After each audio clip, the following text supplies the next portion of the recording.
Hello, viewers. This is Dr. Qamar Cheema, and today at this podcast, the Global South podcast, I have a very interesting a guest who is an expert on Middle East, Mr. Flavius Cabamaria. He's the president of the Middle East Political and Economic Institute in Romania. And he's the one guest I can tell you in Europe who understand Iran a lot. We had a very good conversation in his last trip to Islamabad. So, Mr. Flavius, thank you very much for coming at this Global South podcast with me. Thank you very much, Dr. Chima, inviting me to be part in your uh, podcast. Thank you very much. What do you make of this war? Many people who are writing in Europe that this was an unnecessary war. This is a war nobody was expecting, and particularly when the response came that it is not being supported by the international law, and to the shock for many, no one almost in Europe supports it. So please help us to understand this. From my perspective, reaching this very hot point, I would like to say that's why because the war, it's meaning that everything is changed. That from a calm situation or a diplomacy to a certain point that we are here. Based on my understanding, I pointed out four main causes that reach this I would like to say point of striking. The first one I would like to say that is a profound security dilemma in which both sides perceive an existential threat. That means Israel and Iran, they were on this level. Existential threat reached the highest point, I think, in their rhetoric from both sides in order to have a new space of talks. And the second issue here or cause is a power transition dynamic in which Iran regional influence has grown while American commitment has appeared uncertain. That means in the last couple of months and also year, we notices a kind of normalization relationship between Iran and GCC countries. There was a certain trips and agreements between them and Iran, a kind of atmosphere of cooperation. That means engaging Iran in many other regional activities. That draw also this kind of question mark or attention from US that Iran role is getting higher and higher in the Middle East from one side. On the other side, Israel, of course, Israel perceive these regional challenges from perspective from Iranian side.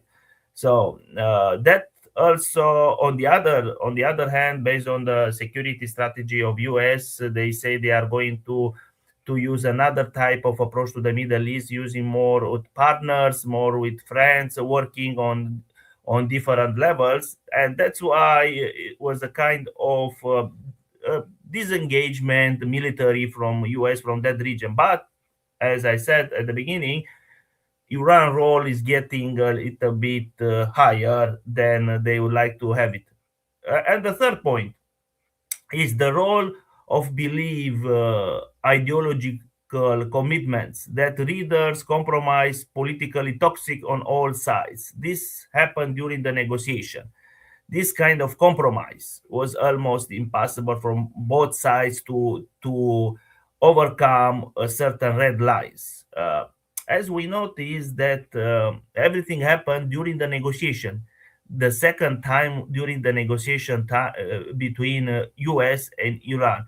Here, what is the meaning when you reach the war level is that a negotiation will fall, but was not the case, or one side is going to abandon or withdraw from the negotiation. I think also US on this situation abandoned this negotiation and reached the point of war. And the second issue or the second issue that you can reach a war situation is that when the economic sanction that was put pressure on Iran didn't reach a very clear conclusion or resolution. So what both causes or sub causes reach these third causes that I expresses. The four, in my point of view, is that underlining resources competition that ties the conflict to global energy security. Here it's a little bit broadly discussion and could be developed on different way, but we try to stick in one very short version here. As we notice in Venezuela, the issue with the US on oil in Venezuela was not necessary to use the oil from its own needs, but it's about to control the currency in which it sell oil. And here also in the region, in Middle East and Gulf region, Persian Gulf region, is that is the idea, is to influence or to control the currency in which all these kind of energy resources are transaction.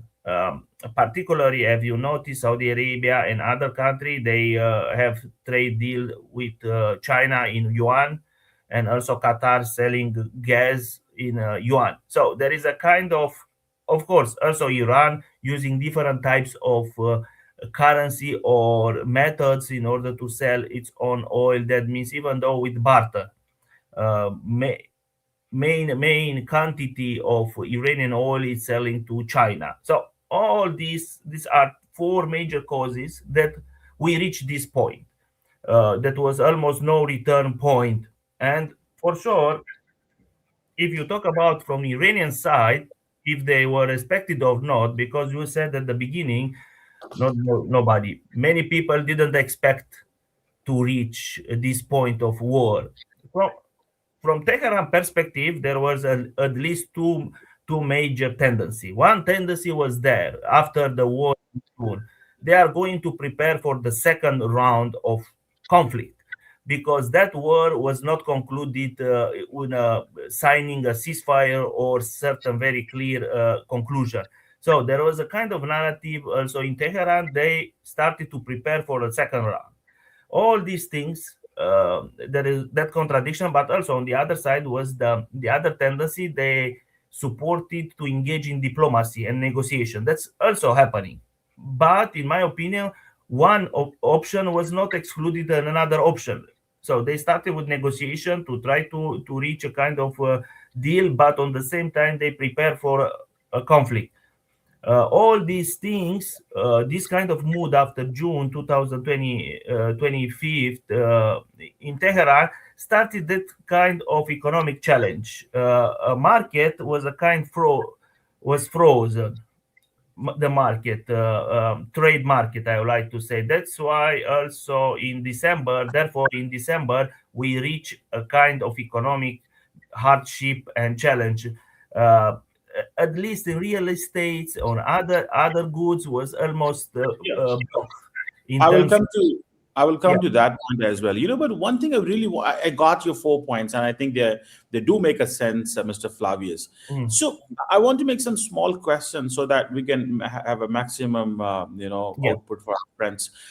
What do you make? Do you think the Arab countries will join the war, and they will respond directly to Iran? Because only I think more than 2,000 projectiles were fired on UAE alone. What do you make of that, please?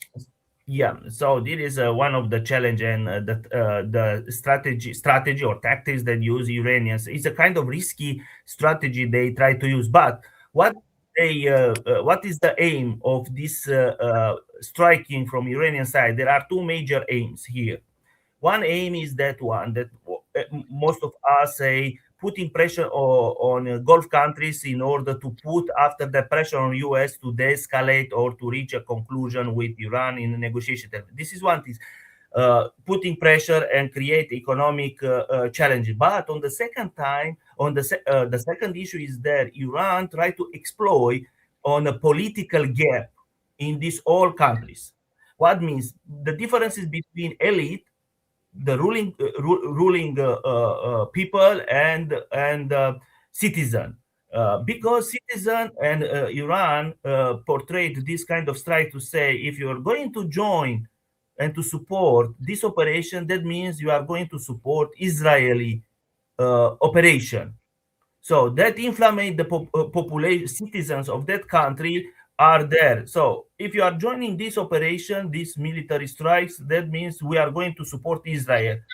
And there is a kind of contradiction what elite, ruling party or monarchy, or there are between up and bottom. So they are in that very challenge situation that could spark different riots, different movements inside that countries.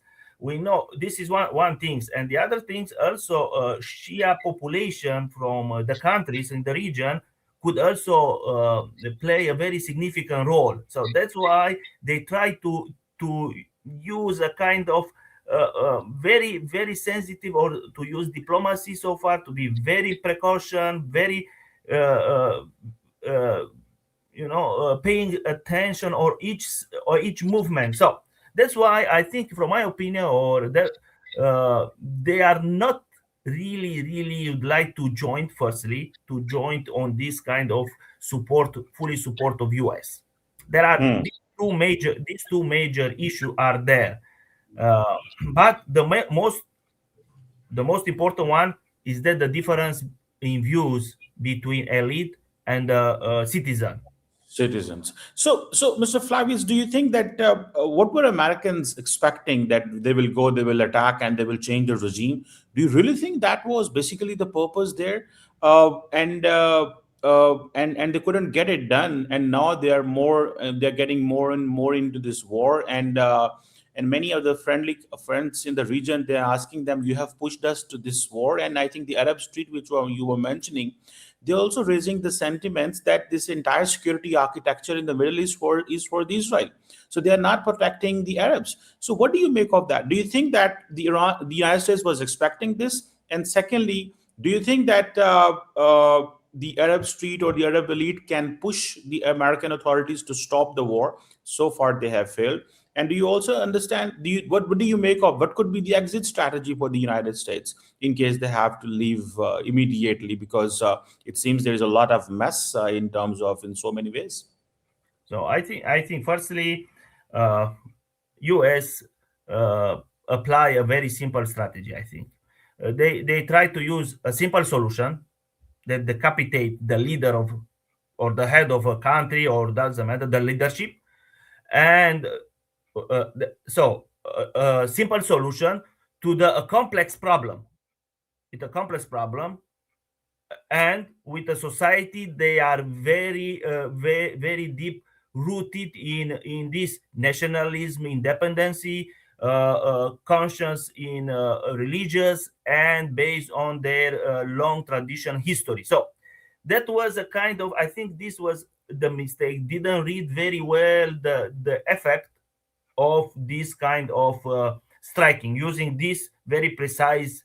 Maybe they expected in a certain way that the whole things will fall down if you hit the leadership, but for sure. So for this strategy, for example, uh, I- Israel maybe has a very clear strategy in Iran. Maybe you can say certain things over there. But for US, this at the operational level, I would like to say, in the military strike, maybe they have a very clear objective. But on the political level, strategical level, I don't think so. They are very.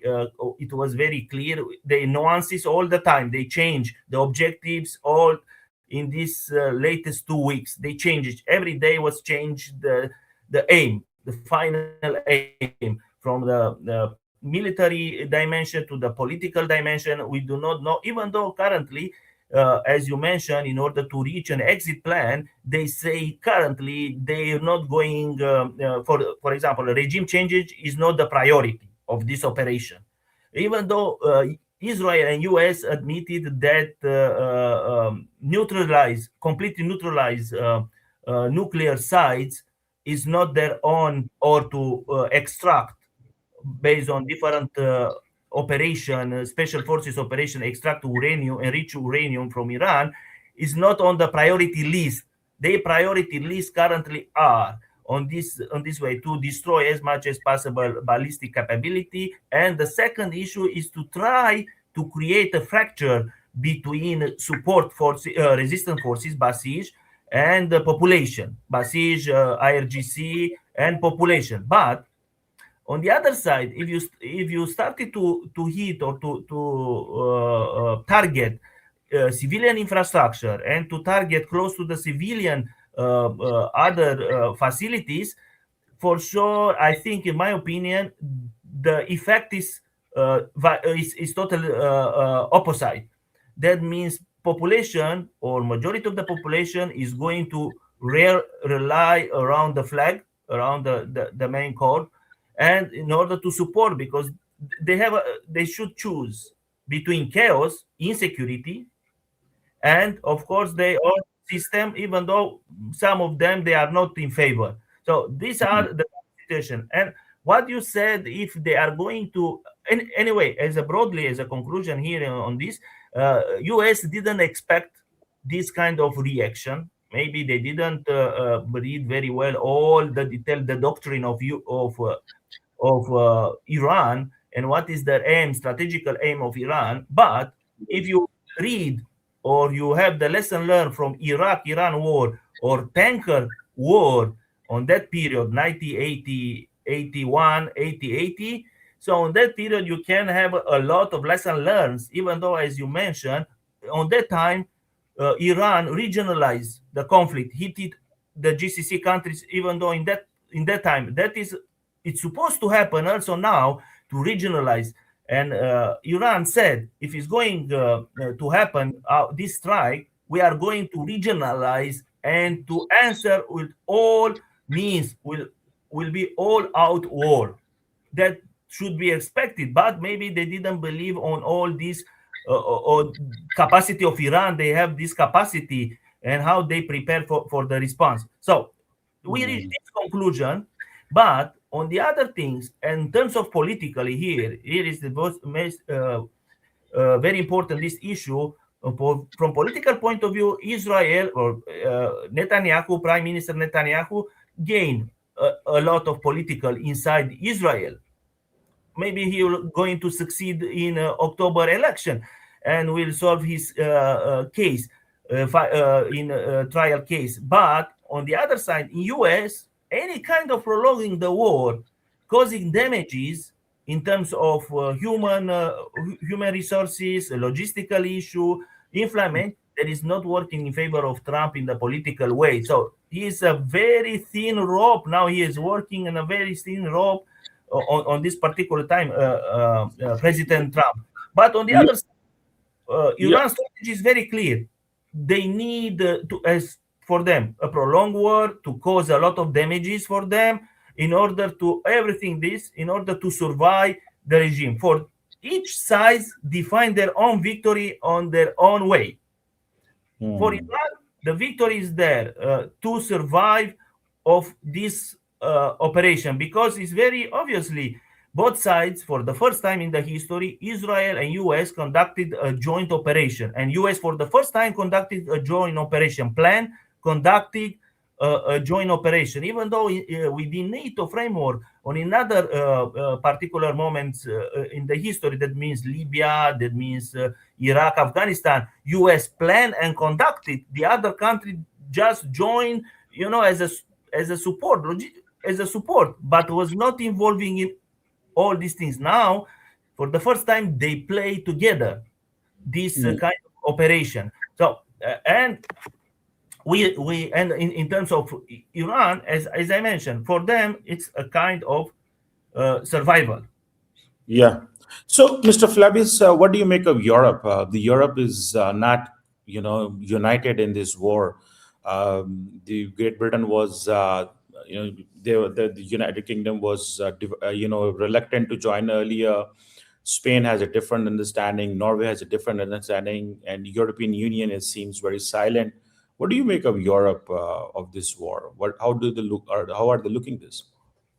Uh, there- Here are few things to be mentioned. Of course, at the beginning, European Union just tried to analyze the event without engaging too much, to say too much things, have only a diplomatic statement and following the tendency. Now, after that, of course, there are these three major countries in Europe: German, France, and UK, as you mentioned. they have a particular relationship, especially in terms of with Iran, because they were part of nuclear agreement. So, but anyway, French and Britain, they have another particular interest in the region. That means this kind of approaches is differently than European Union. European Union as a whole, each country has different approaches, different opinion on this. Eastern European country, different approaches. Western European country, Eastern approach, different approaches. In terms of Spain, what is the aim of Spain? Because it's very interesting as you mentioned Spain. Spain are very sensitive on this issue because of their involvement in Iraq. After the involvement in Iraq war, they had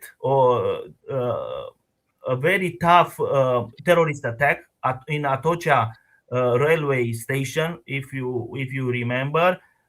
So on that attack was kind of results of engaging in that conflict in the Middle East. So from that moment, Spain tried to see their own national interest to avoid any kind of internal challenges, and they have also a lot of Muslim population in their country. Of course, the vision of Prime Minister of Spain, he has a different vision than it's a kind of leftist than other leaders from Europe. So Spain has this kind of position from these reasons. On the other side, UK try to use and to play a kind of role because they have a military base in the Middle East, but on the same time they don't want to engage too much with Iran. So European Union, that's even though previously they was not so engaged to change the course in the Middle East. Have you noticed also US President Trump say we do not need your assistance, we do not need your help.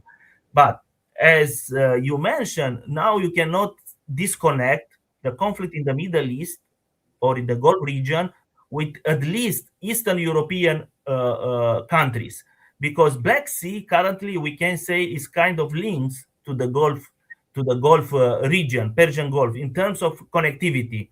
The main influence of the challenge from Europe is in terms of energy resources, particularly gas, not necessarily oil, but other goods, especially in agriculture, fertilize, and other very important goods that are coming from petrol. So that's influence a lot in Europe in terms of energy. So you cannot disconnect freedom of navigation, energy issue with European situation. Now Europe try to find out certain solution. France use very, I would like to say, uh, they benefit from this issue to project to say to show their leadership in the strategical way. So they say we are going to organize a kind of um, um, um, assistance navy fleet to ensure the traffic inside the Strait of Hormuz. So they try to portray themselves to be the leader in strategical issue in Europe. But on the other side, Macron is not that strong also internally. There is a kind of discontinuity on this issue. Of course, Europe are very concerned about this issue in terms, as I already mentioned, this issue. So, but they cannot influence the whole situation. They cannot put pressure on US. Okay, so what do you make of the role of a new supreme leader? Do you think it is being said that it is the IRGC which is basically calling the shots? They have taken over, in fact, and this office of supreme leader will be now under the control of the IRGC because the new supreme leader does not have that kind of public exposure before. And at the same time, the view is that he's not he's not in public because there are still chances that there was a penetration within the IRGC by the Israeli intelligence agency. So what do you make of the new supreme leader? Do you think that he can fill the gap left by his father? So yeah, this is also, as you mentioned, very important issue. So firstly, he was choose during a very particular moment under the crisis. Uh, in order to send a very political signal to the population, it was there. We need a very soon a leadership, a leader, in order to follow the same line. Because of this time of crisis, IRGC is empowered to secure the country and to respond. They power still there in this particular moment because of the crisis. That's why we know there is a very well known the relationship between Moshtaba Khamenei and IRGC was not certain things that is not unknown. So they are also engaging in supervising the people they are part of assembly of experts. So on this moment for them was a kind of necessity to have a continuation on the same line. Being there in power, they analyze that this is the right moment. This is the right moment, this is the right person in order to follow the same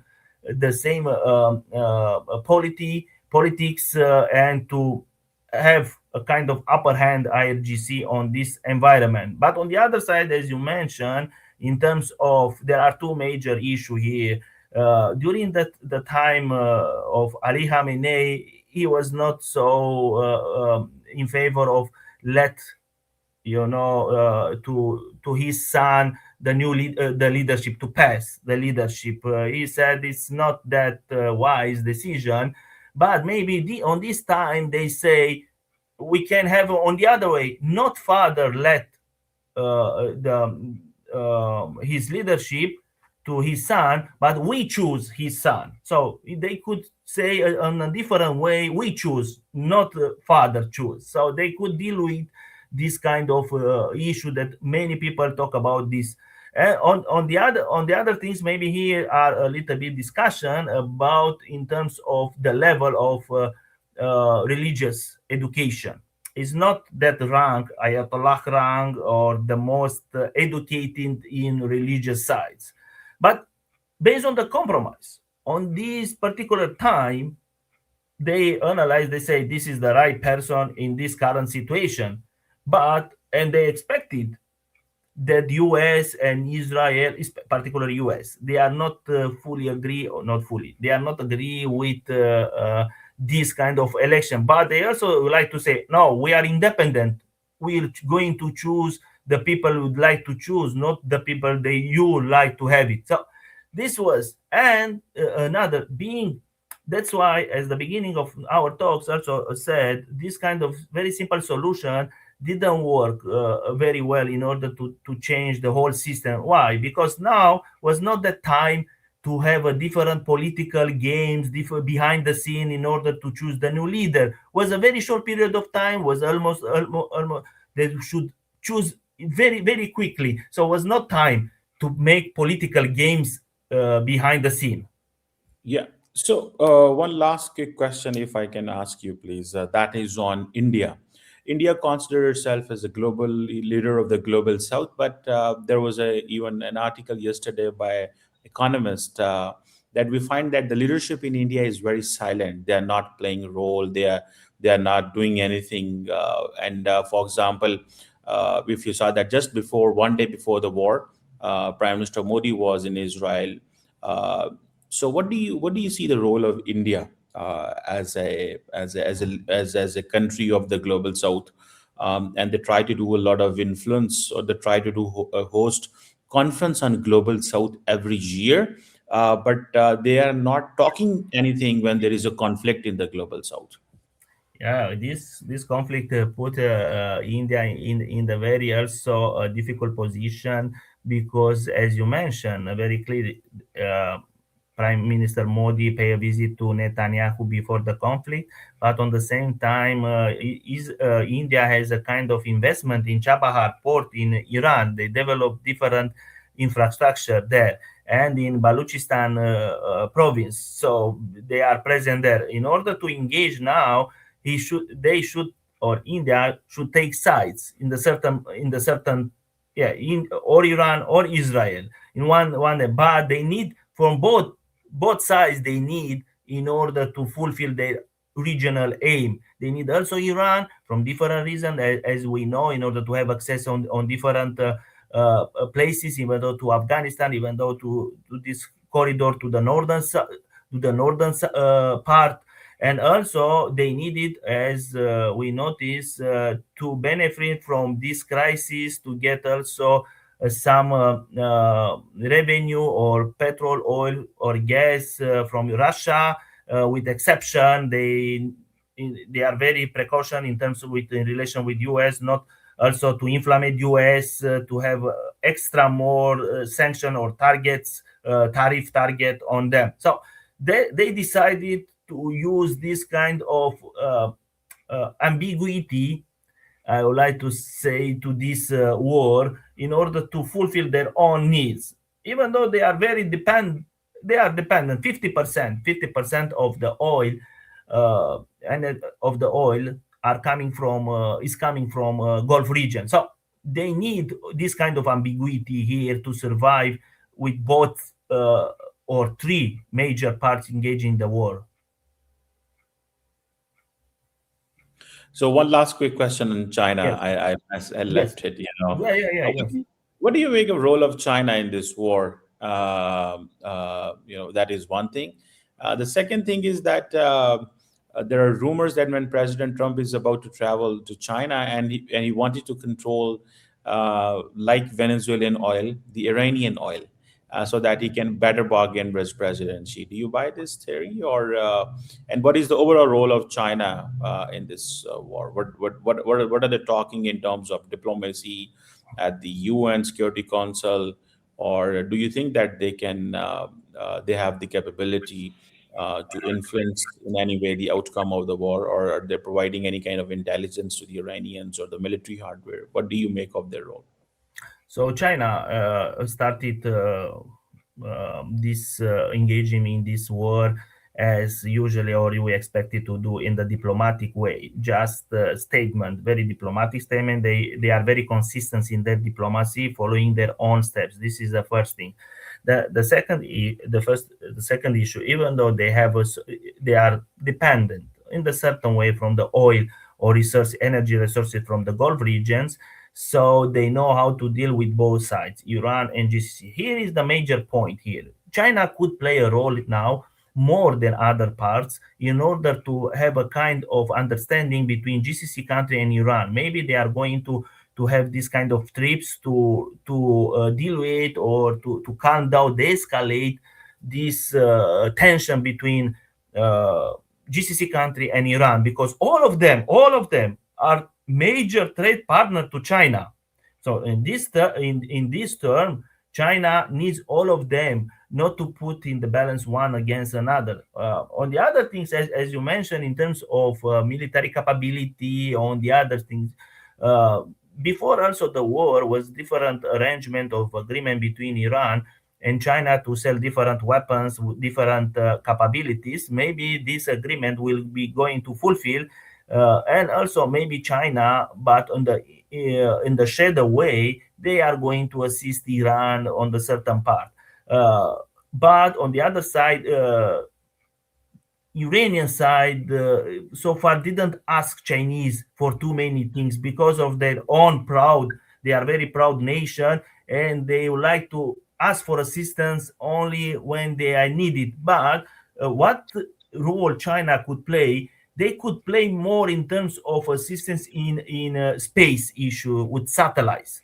They have a very good satellite Baidu system, and if they put available to Iran to use Baidu, or give to Iran rights to use Baidu system instead of GPS system, there is a kind of shift in using missiles, ballistical missiles. So far we cannot see this kind of escalation. China are following their own interests very in a very precaution way, try to fulfill their own interests. And in terms of this challenge with energy, they say they, even though they are impact there, but it's not that high because the energy mix of China is a very good one. They have, even though resources for a long time, and they started to develop different alternatives. That's now strategy of China, develop alternatives of avoiding checkpoints makes sense. As you notice, Pakistan China economic corridor is one of the options of China to avoid Malacca Strait. That is about Malacca. So here, maybe they use different other strings in order to get oil from or other energy reserves from on that part. There are also land corridors. There are also land corridors. There are middle corridors. There are different other connectivity. So Chinese intention is not going to inflammate, but they will support politically Iran and the level of United Nations for sure, because any kind of fall down, if Iran will fall down as a worst case scenario, this is a geopolitical tragedy for the region, but also influence the position of China in the very near future in terms of relationship with the Middle East. So there it's they are very precaution. They are following. Maybe in the last moment they are going to engage more, but so far is this a position. And that's the other very hot point will be the meeting between President Trump and Xi. We hope to happen. I do not see so far. Other analysts said is not going to happen because of this conflict. But from my perspective, both sides I think need to talk. Also China and also US. They have their own interests. Both sides they have their own interests. Interest of China is not linked with interest of others. They have their own interests. They are just in the very hot political discussion. They finalize the political plenary. So in order to fulfill their new 5 years term. So Mhm. Yes, I think they will talk, and this is not just that the Chinese cannot say them to the president of the United States, no, that you can't come in the middle of the war, and I think the Americans cannot. Americans administration failed to put pressure on China in terms of the tariffs they had. So in any way, Trump likes to do a bargain, or Trump likes to talk. That he should have more power to engage with China for getting results. And I think denying China energy would have given him an upper hand in terms of which he got with, by the way, by dealing every other country in the world, but not with China. But thank you very much, Mr. Flavius. It was an interesting conversation to help us to understand that what in Europe while sitting you were looking this war, because Europe has a different view of this war, and that was very challenging for the United States. And I think first it was the tariff wars which started, then and before it was Russia war, Ukraine war.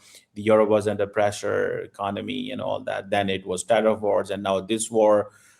So there's a lot of developments in the global politics, and there's a lot of challenges which are emerging in so many ways, in terms of either it is inflation, mobility, in so many ways. But thank you very much for your expert opinion, and I know you in our last conversation in Islamabad, we loved your perspective on Iran. You have a very deep insight on Iran. Thank you very much, Mr. Flavius. thank you very much, Dr. Chima, and hope to see you soon also in Islamabad. Thanks a lot. Thank you. Thank you. Thank you.